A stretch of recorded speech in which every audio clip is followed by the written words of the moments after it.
Hey, what's up everybody? Welcome back to the channel. If you're new here, my name is Kyle. I talk about cameras, photography, and all that good stuff. If you can't tell by the title, today we're going to talk about my editing photos workflow. There's two different workflows. One is a wireless workflow and one is using an actual SD card adapter.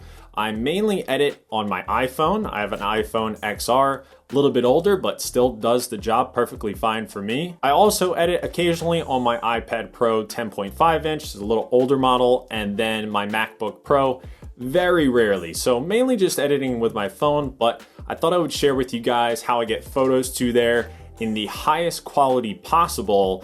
So let's get into it. Before we dive too far into this video, I want to bring up today's video sponsor, and that is Skillshare. Skillshare is an online learning community with thousands of inspiring classes for creators. Explore new skills, deepen existing passions, and get lost in creativity. Whether it's photography, interior design, cooking, or drawing, you can pretty much learn anything on Skillshare. It's curated specifically for learning, meaning that there are no ads and they're always launching new premium classes so you can stay focused and follow wherever creativity takes you. I'm about halfway through one of my favorite Skillshare classes to date, and that is MKBHD's pretty much guide on how he does his YouTube videos. It's been fascinating to learn about his process, and I'm stoked that he's on Skillshare sharing it with everybody. The first 1,000 of my subscribers to click the link in the description will get a free trial premium membership to explore your creativity. So big thanks to Skillshare, but back to the vid. All right, so with your camera on, hit the menu button, go over to tab 3, network, scroll down, first option, send to smartphone function, then hit send to smartphone, and then you're gonna do select on smartphone, and then sometimes after erasing files or something like that, you'll get this database file error. It's not a big deal at all, it's just something your camera needs to recreate. Hit enter and it takes just a couple seconds. Then go back into menu, go to tab 3, network again, then send to smartphone function, send to smartphone, and select on smartphone.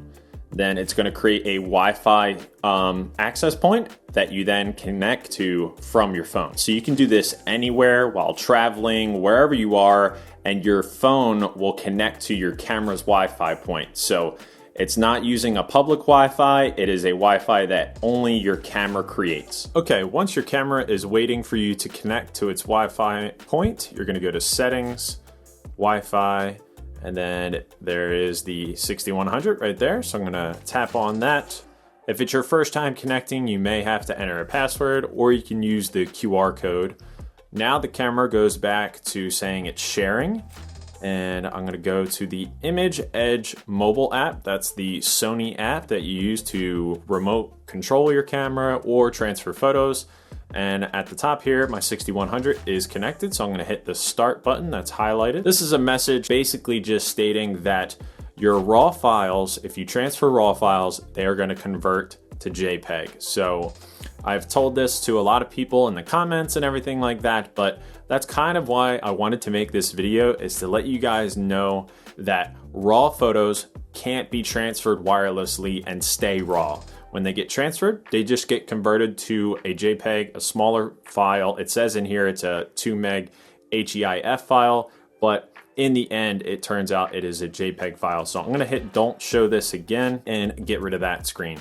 So then you have folders for each of your days. If you check here, I was taking photos for the thumbnail and things like that. So I'm just gonna go back to a random day and transfer one of these files over. So like I said, if these were raw, which they are not, these are JPEG, they would be converted to JPEG. So I'm just gonna select a couple of them. If you want to, you can select the entire date up in the top left, but I'm not gonna do that. I'm just gonna do, 3 of them. And then at the bottom, you have the icon where it's like a phone with a little arrow. I'm gonna hit that and it starts copying them over. And boom, the transfer is done. I'm gonna swipe out of the app, go to photos, albums, recents, and there they are right here. And as you can see, they are great quality. I mean, it's, you're really nitpicking at the point, but if you want to edit your photos fully, I mean, this photo doesn't have to be edited a whole bunch, but if you have a photo you want to edit a lot, I would suggest transferring in the raw file which I'm going to show you right now. Okay, so if you want to transfer raw photos and edit them on your iPhone or your iPad, you need this adapter. This is the SD card to Lightning adapter, you know, Apple with their dongles and everything like that. But I will put a link in the description where you can get this. You can get it from the Apple Store or online or from Amazon, something like that. So links down below. This thing is great. It's super small. It can fit in your pocket. I take it with me pretty much everywhere I go, especially when I'm traveling, because I like to edit RAW files rather than just the JPEG. So this allows you to just plug your SD card in, import the photos, and then you're off, you know, editing RAW files. So let's do that really quickly. What you do is simply plug in an SD card like so, and then the other end goes into your Apple device like so.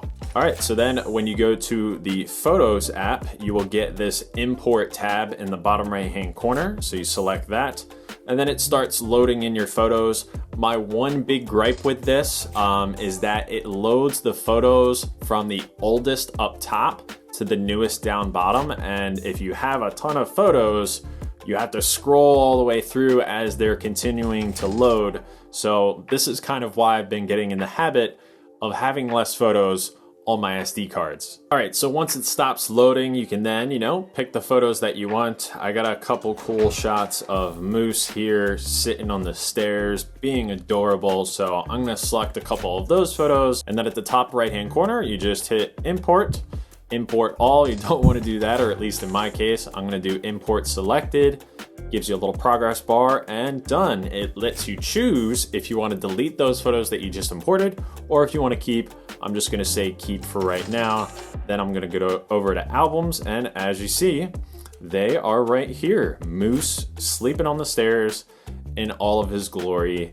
Oh my God, he is an adorable cat. He's huge. He's very large and oversized, but he is our little boy. That doesn't make any sense, but you know what I mean. Okay, so there you have it. Use an SD card adapter, whether it's with your laptop or iPad or iPhone or whatever it is, to get the RAW files off of your Sony a6000, or in my case, 6100, and then you can then import those into Lightroom and edit your RAW files. If you want to just get something up on social media, Instagram, Twitter, or whatever it is, go ahead and transfer them wirelessly. The files do look fine in my opinion, but if you are seeing noticeable loss or it's just not what you pictured or anything like that, then I would suggest getting an SD card adapter, using your SD card to whatever device, keeping the RAW file, and then editing all of the data that the RAW file has for you to mess with. So that's pretty much it for this video, guys. Let me know in the comments if you have any questions or anything like that. It's pretty straightforward, but I know it can get confusing when you're in the menus and you're trying to figure things out for the first time. So